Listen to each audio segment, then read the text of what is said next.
तो दोस्तों Q&A की एक नई वीडियो में आप सबका स्वागत है। जिन साथियों ने हैशटैग बोलो राजगुरु जी के साथ मुझसे सवाल पूछे, उन्हीं सवालों के जवाब इस वीडियो में देने वाला हूं। नमस्कार साथियों, मैं हूं आपका अपना साथी राजगुरु जी। तो चलिए दोस्तों, आपके सवालों का सिलसिला है, शुरू कर लेते हैं बिना किसी देरी के। और यहां पे देखिए, आज के हमारे जो पहले साथी हैं जिनका नाम है चंद्र प्रकाश सैनी, और इनका सवाल यह है, सर क्लास 9th में वीर बाला कालीबाई भील योजना में एक लड़की का नाम शो नहीं हो रहा है, बाकी लड़कियों का शो हो रहा है, ऐड करने का ऑप्शन में भी शो नहीं हो रहा है, आरटीसीएल और निदेशालय को भी मेल कर दी, इसके बावजूद भी नाम शो नहीं हो रहा है। तो चंद्र प्रकाश जी, देखिए मैं आपको बताना चाहूंगा, वैसे तो तकरीबन साथियों की समस्या का समाधान हो रहा है। अब ये क्यों नहीं हो रहा है, तो एक तो आप ये देखिएगा, क्योंकि इसके कई कारण हो सकते हैं। विभाग बताता नहीं है, मेल का वो रिप्लाई नहीं करता है। जब तक उनको धमकाया नहीं जाता है ना, तब तक वो रिप्लाई नहीं करते। मेरे द्वारा भी कई स्कूलों की समस्याओं के लिए मेल किया गया, तो मैंने तो ये सोचा कि उनके समस्या का समाधान हो गया, लेकिन फिर माने नहीं। यहाँ पे फिर मुझे यहाँ पे पता चला, एक सेकंड, यहाँ पे मेरे पीसी में कुछ प्रॉब्लम सी है, ये कुछ डेटा चल रहा था, वहां पे मैं देख रहा था साथ साथ में, खैर कोई बात नहीं।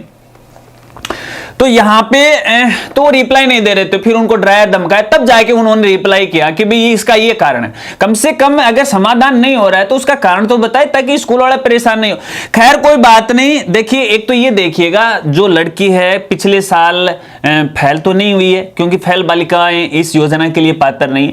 फिर भी देखिए, आप मुझे आपके जो पीएसपी कोड और पासवर्ड है वो मुझे मेल कीजिएगा, और कौन सी बच्ची की क्या समस्या है, और अपने पूरे लेटर हेड पे पूरी समस्या लिख के है आप दोबारा यहाँ पे मेल कीजिएगा। अपना शिक्षा संकुल जयपुर है, पीएसपी वाला बीकानेर है, और एक सीसी है, मुझे भी भेज दीजिएगा। और इसका जो फॉर्मेट है ना, हमारी वेबसाइट के ऊपर है, उसी फॉर्मेट में आपको यहाँ पे भरना, ठीक है ना। फिर मेरे पास सीसी आती है, मैं देखता हूं, और आपकी जो आईडी वो भी मुझे दे दीजिएगा, एक बार मैं उसका वेरीफाई कर लेता हूं, कई समस्याएं होती हैं, ठीक है ना। चलिए अगले साथी का सवाल लेते हैं। ये क्या होगा, और साथी का नाम है डीडी म्यूजिक, और इनका सवाल यह कि मैंने फ्री सोलर पैनल वाली साइट पे रजिस्ट्रेशन कर दिया है, मुझे ईमेल के माध्यम से एक स्वीकृति पत्र मिला है, अब आगे क्या प्रोसेस होगी, पैसे देने होंगे या नहीं। तो डीडी म्यूजिक, मैं आपको बताना चाहूंगा, पैसे तो 100% वो देने होंगे, लेकिन आपसे मैं कहना चाहूंगा जो लेटर आपके पास आए वो एक बार मुझे मेल कीजिएगा, ताकि मैं एक बार उसे पढ़ लूं, उसका अध्ययन कर लूं, और फिर आपको है जानकारी दे दूं। अगर वो जानकारी मुझे इंपॉर्टेंट लगी तो एक सेपरेटली वीडियो है, सबके लिए है, वो बना दूंगा, ठीक है।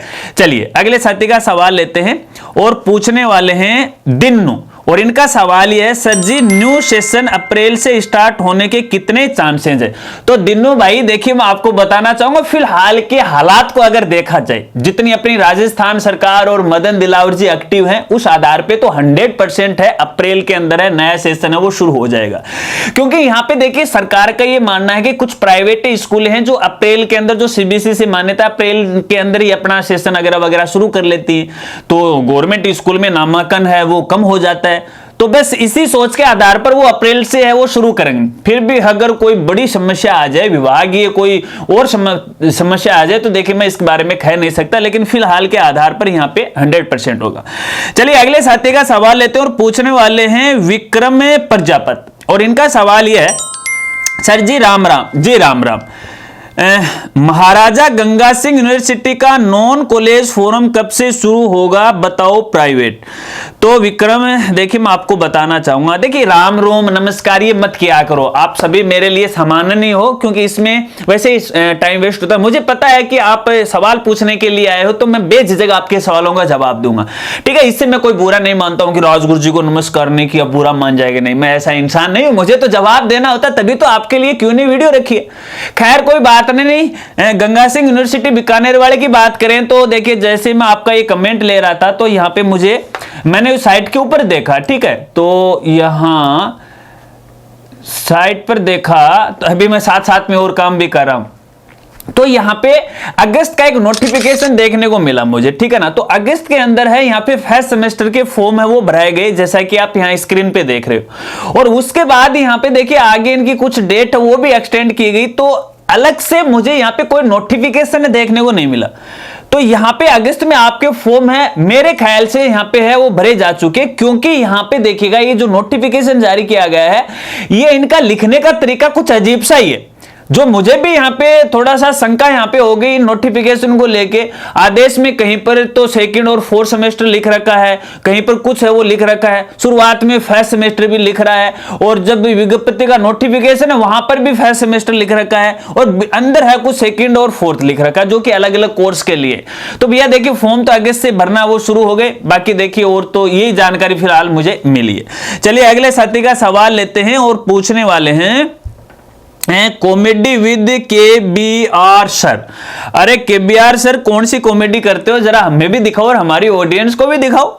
चलिए इनका सवाल ये कि सर मेरे लड़के का एडमिशन RT में ये 2022-23 में हुआ था, और उसके बाद मैंने 2024-25 में अपना ration card Jan Aadhaar family से अलग करवा लिया, तो क्या अब बच्चे का RT से हटाया जाएगा या नहीं? पहले फैमिली के साथ मेरा राशन कार्ड BPL था, पर अब APL NFS से भी नहीं जुड़ा है अभी तक।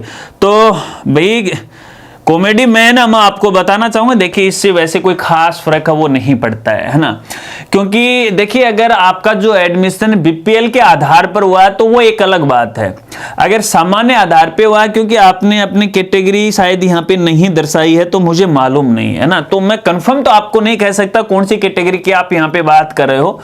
तो यहाँ पे आपका जन आधार यदि अलग बन गया है तो देखिए इस पोर्टल पे यानी प्राइवेट स्कूल पोर्टल पे ऐसी कोई नहीं है ऐसा मामला, ठीक है।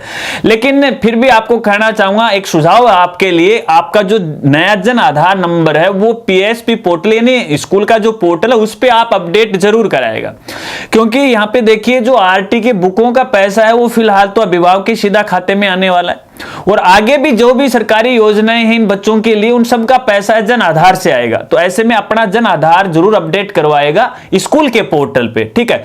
बाकी आपकी कौन सी कैटेगरी है क्या वो मुझे इंस्टाग्राम पे सूचित कीजिएगा, आपका समाधान करने की कोशिश करूंगा या आपकी मदद करूंगा। चलिए अगले साथी का सवाल लेते हैं और पूछने वाले हैं राजू राम, और राजू राम जी हमसे पूछ रहे हैं कि श्रमिक कार्ड स्कॉलरशिप के लिए कैसे अप्लाई करें। तो भाई राजू राम आपको बताना चाहूंगा, अपने श्रमिक कार्ड के लिए आप SSO ID से अप्लाई कर सकते हैं, या अपने राजस्थान की श्रमिक कल्याण की जो ऑफिशियल वेबसाइट है वहां पर जाओगे तो वहां से भी आप कर सकते हो, लेकिन वो होगा SSO ID से। तो SSO ID से कीजिएगा, किसी प्रकार की यहाँ पे कोई दिक्कत नहीं होगी, ठीक है। और नहीं अगर आपको हो रहा फॉर्म दिक्कत आ रही तो वैसे भी बहुत सारे क्रिएटर वीडियो बनाते हैं, उनकी आप मदद ले सकते हो, और मैं तो शायद वीडियो बना पाऊंगा नहीं बना पाऊंगा कंफर्म नहीं कह सकता, लेकिन फिर भी यदि आप चाहते हो कि नहीं मैं आपको वीडियो के माध्यम से समझाऊं तो भैया देखिए आपकी जो SSO ID है, आपका जो पासवर्ड है मुझे भेजना पड़ेगा, और आपका जो श्रमिक कार्ड की डायरी है, अपने बच्चों की स्कूल की डिटेल्स है, वो मुझे जो सर्टिफिकेट होता है ना वो मुझे भेजनी पड़ेगी, और एक डेमो वीडियो बना दूंगा जिसमें आपका फॉर्म भी भर जाएगा और लोगों को भी मदद है वो हो जाएगी, ठीक है। आपकी पूरा जो डेटा है वो सिक्योर रहेगा, ऐसी कोई बात नहीं, क्योंकि सारी जब भी मैं इस प्रकार के फॉर्म भरने की प्रोसेस बताता हूं तो सभी तो SSO ID तो मेरी नहीं होती, वो पब्लिकली हमारे साथियों की होती है। अब देखिए हमारे वीडियो में उनका डेटा पूरी तरह से सिक्योर है वो रखा जाता है, और मेरे तो सिक्योरिटी का इतना मामला गूगल भी नहीं करता, आपको बता देता हूं, ठीक है। चलिए अगले साथी का सवाल लेते हैं और पूछने वाले हैं भेरू दोबी, और इनका सवाल है कि सर भौतिक सत्यापन के समय जन आधार कार्ड भरने पर बालकों का के सही नहीं होने के कारण अयोग्य साबित कर दिया जा रहा है, जबकि आधार वेरिफिकेशन सही है, सभी पुराने बच्चे हैं। तो भैरू भाई जी ते भैरू जी कया बनगा मेरे समझ में को नहीं, अरे मैं ताने कितनी बार समझाए हो, कई बार ताने या मैं कह दी अरे ये काम करना पड़ेगा ये काम करना पड़ेगा, वीडियो देखोगे नहीं समस्या हो देखते भाग्या और राजगुरु जी राजगुरु जी अब क्या करा, अरे बा क्यों करना पड़ा है, जन आधार है उनमें अपडेट करवाना पड़ेगा, सीधी सीधी बात है, और कोई ज्यादा समय कौन लगे, थोड़ा सा ताना एक्टिव रहना पड़ेगा भाई, संबंधित आवेदन है वो जन आधार में अपडेट करवा दो और एक दिन में वेरीफाई करवा लो, आपका काम हो जाएगा बस। हाँ API का चक्कर पड़ सकता है इसके अंदर है कि जन आधार के पोर्टल पे डेटा तो अपडेट हो गया, लेकिन आपको पता है PSP पोर्टल पर इधर जा रहा है तो API का डेटा रहता है इसमें, ठीक है ना, API लेते हैं दूसरी साइट को एक साइट से कनेक्ट करते हैं, तो वहां पे थोड़ी सी प्रॉब्लम हो सकती है, ठीक है। चलिए खैर कोई बात नहीं, ये तो करवाना पड़ेगा, कोई समाधान नहीं भैया, क्योंकि यार योजनाएं हैं, योजनाओं का पैसा जन आधार में आने वाला है, तो डेटा तो सभी जगह एक जैसे होना चाहिए ना। जन आधार की केवाईसी करवाओ ना आप, तो आधार के अंदर जो डेटा है वो जन आधार में ऑटोमेटिक अपडेट हो जाएगा, करवाएगा आप। गार्जियन को बोलिएगा इस बारे में, एक्टिव तो रहना पड़ेगा थोड़ा सा आपको, ठीक है। चलिए अगले साथी का सवाल लेते हैं और पूछने वाले हैं आईपी गेमिंग, और इनका सवाल यह है बीए फेस्ट की स्कॉलरशिप के फॉर्म कब भरेंगे, ऑल डिटेल। अच्छा ऑल डिटेल तो भैया देखिए Q&A वीडियो में मैं नहीं दे सकता, लेकिन आपको बताना चाहूंगा फिलहाल फॉर्म भरे जा रहे हैं और लास्ट डेट है 1 दिसंबर 2025 तक, और इसकी एक वीडियो आने वाली है। ये Q&A वीडियो कंप्लीट होने की वो वीडियो बन चुकी है, पहले Q&A वीडियो अपलोड करेंगे, फिर वो स्कॉलरशिप वाली वीडियो अपलोड करेंगे। अब कब तक होती है ये फिक्स नहीं है, लेकिन आज ही कर देंगे, ठीक है। चलिए अगले साथी का सवाल लेते हैं, पूछने वाले हैं योगेश कुमार गुप्ता, और इनका सवाल यह है कि सर गार्गी पुरस्कार 10 की सेकंड किस्त के फॉर्म कब भरे जाएंगे। तो यहां पे केवल ये सवाल इन्हीं का नहीं है, बहुत सारे साथियों ने इस बारे में मुझे पूछा है, यहाँ पे 10वीं वाले के लिए पूछा और 12वीं पास वाले के लिए पूछा, ठीक है ना। तो सभी साथियों को मैं कहना चाहूंगा यहाँ पे देखिए फिलहाल संबंधित बालिका शिक्षा फाउंडेशन जो विभाग है इस बारे में उन्होंने कोई सूचना नहीं दी है, कोई जानकारी नहीं है। अपडेट आएगा, अपडेट की जानकारी दूंगा, चिंता मत करो। हमारे जितने सोशल मीडिया प्लेटफॉर्म है सब पे जानकारी दूंगा, सबके साथ आप एक्टिव हो जाएगा। हमारा इंस्टाग्राम है, हमारा टेलीग्राम है, हमारा फेसबुक है, मेरी फेसबुक की जो प्रोफाइल है और हमारा जो फेसबुक पेज है, सभी का लिंक आपको वीडियो के डिस्क्रिप्शन में मिल जाएगा। सब पे नोटिफिकेशन की जानकारी आपको मिल जाएगी, ठीक है ना, चिंता मत कीजिएगा। राजगुरु जी के साथ जुड़े हैं तो आप सभी के साथ आपको जानकारी देंगे, ठीक है। चलिए अगले साथी का सवाल लेते हैं, और सवाल तो यहाँ पे लगभग कंप्लीट हो गए। आशा रखता हूं कि आपको भी अपने सवालों के जवाब जरूर मिलेंगे। यदि आप मेरे जवाब से संतुष्ट हो तो हाइप है वो जरूर दीजिएगा। अब हाइप से देखिए कुछ लोग जानते नहीं है, देखिए हाइप हमारे लिए एक स्टार रेटिंग होती है जो यूट्यूब की तरफ से व्यूअर के लिए एक फैसिलिटी दी गई है। जब आप नीचे देखोगे तो यहाँ पे हाइप का ऑप्शन आपको मिलेगा, तो इससे मुझे 120 पॉइंट है वो मिलेंगे, तो मेरी स्टार रेटिंग है वो थोड़ी सी आगे पीछे हो जाएगी। अगर आप ये चाहते हैं कि राजगुरु जी और आगे बढ़े तो स्टार रेटिंग दिए, अगर नहीं चाहते हैं तो मत दीजिएगा, क्या फर्क पड़ता है। आप अंगूठा नहीं दबाओगे तो और साथी तो दबा देंगे, और वो भी नहीं दबाएंगे, खैर कोई बात नहीं, तो मेहनत करूंगा। इस स्टार रेटिंग तो ये तो है नहीं कि मेरी वीडियो वो दौड़ दौड़ के चलेगी, नहीं, बस एक मोटिवेशन मुझे मिल जाएगा कि इतने साथियों ने मुझे हाइप है वो किया है। आशा रखता हूं अब आप अच्छी तरह से वो समझ गए।